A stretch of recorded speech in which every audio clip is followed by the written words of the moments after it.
காட்டின் ராஜாவாக முஃபாசா கம்பீரமாக இருக்கும் வேளையில் எதிர்கால அரசனான சிம்பா பிறந்ததை காட்டு விலங்குகள் அனைத்தும் வரவேற்கின்றன.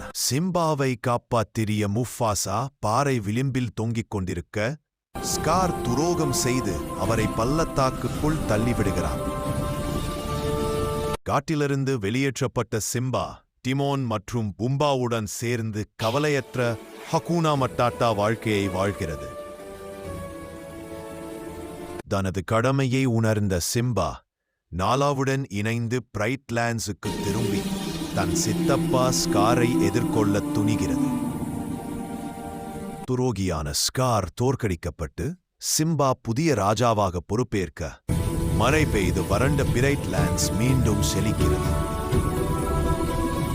இறுதி காலத்திற்குப் பிறகு சிம்பாவுக்கும் நாலாவுக்கும் பிறந்த குட்டி சிங்கத்தை ரஃபிகி அறிமுகப்படுத்த வாழ்க்கை சக்கரம் தொடர்கிறது.